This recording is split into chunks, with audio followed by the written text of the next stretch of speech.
Ilex opaca or American holly. It is a gorgeous tree. Look at that beautiful shape and the beautiful colors of the leaves. I think that's a gorgeous tree, and you find them all over the place here. Next slide, please. So it was noted by the Pilgrims in Massachusetts, and it is the only native holly, and it has spiny green leaves and bright red berries, and it's different than the English holly. It's just slightly larger. The leaves are slightly larger. Next slide, please. Its habitat, it has a huge range. It ranges from the coastal Massachusetts to Florida, from the Atlantic coast to Ohio, Missouri, and even Texas. It lives along forest edges, coastal edges.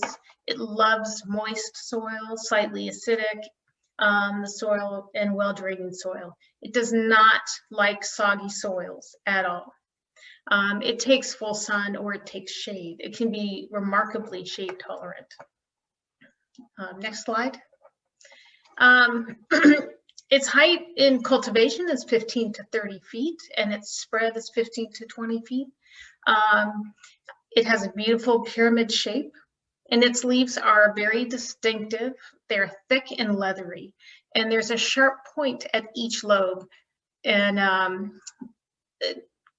domesticated cultivars often have a very shiny leaf, but in the wild they're not quite so shiny and more dull.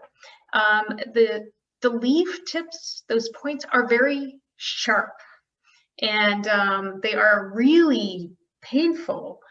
Whether they're fresh or when they're dry, they're really painful, very painful.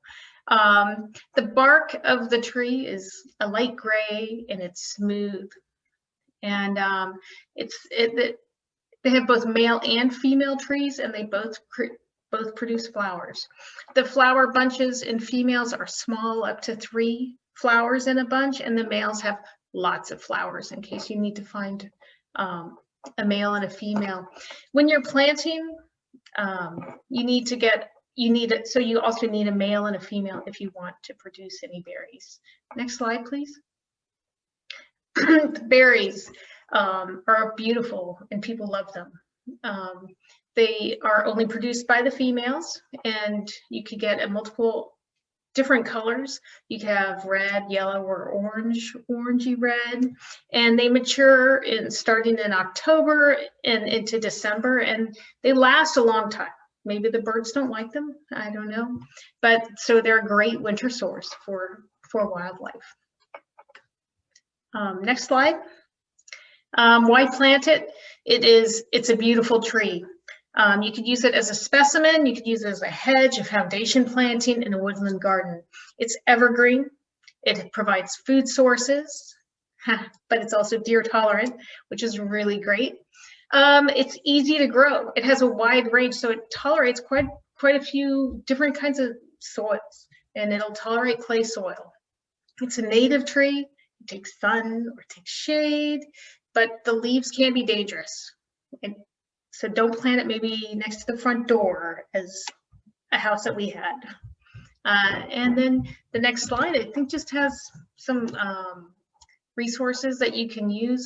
The trees with Don Leopold, the last one listed, is it's a great little video. He's in New York, and far New York, but it's a pretty interesting video. All righty, I'm done. Thank you. Any questions?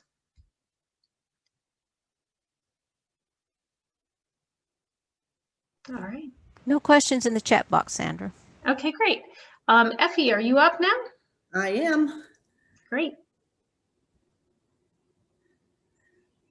All right, so I'm going to talk about the spring leaf shed of the American holly.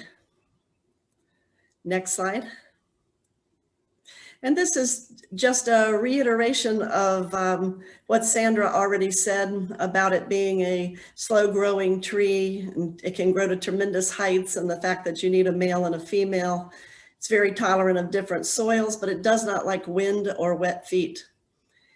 It likes to have well-drained soil and acidic 6.5 or lower. attracts about 18 bird species and also many bees. It's very sweet smelling when the little flowers are covering the tree. I love walking out into the yard because the scent just wafts everywhere. And those berries are there all winter on the female tree. Next slide. And this one is in my backyard, and it has been limbed up because even though they are deer, or deer don't seem to like them, they really liked mine. So they would eat it every single winter. They would just prune it down almost to the trunk. So I got tired of it, so I just cut the branches off and I limbed it up, and I can see out into the yard better. I like it that way. So the American holly have a rich dark green color, but come spring, some of those leaves will begin to turn yellow and then they will drop. And if you're not expecting it, it can be alarming because you think the tree, something's wrong with it or it could be dying. But they actually shed up to 1/3 of all of their foliage each spring. Next slide. And these are of the same tree. You can see the leaves turning yellow here and the solid green ones with it and the little flowers and the ground beginning to accumulate leaves. This was on Friday and already the ground is much more covered. Next slide. And this is a different holly. This is one that came up by itself and I just let it be, and I love where it is, and I'm glad I didn't dig it up or pull it out or transplant it. The deer don't touch it. It goes all the way to the ground. The deer have not nibbled on it once. For some reason, they go to the one in the back, but they never go to the one in the front. So again, you can see lots of yellow on there, and it too is beginning to cover the ground with yellow. Next slide. But following that leaf drop, you get that beautiful light green on the ends of the tips of the branches. And then you get that against the dark green is really pretty. And this is a picture of the one in the back that I showed you originally that I limbed up. And then this is just pictures of bees that were on them on Friday when I was taking the pictures, and they were all over that tree. There were so many bees. And they use that tree, the birds use that tree as a hangout, waiting for their turn on the bird feeder and just singing their little hearts out in the mornings. So the holly serves lots of purposes and is quite beautiful. That might be my last slide. Yep. And then these are just some of the sites that I took a look at.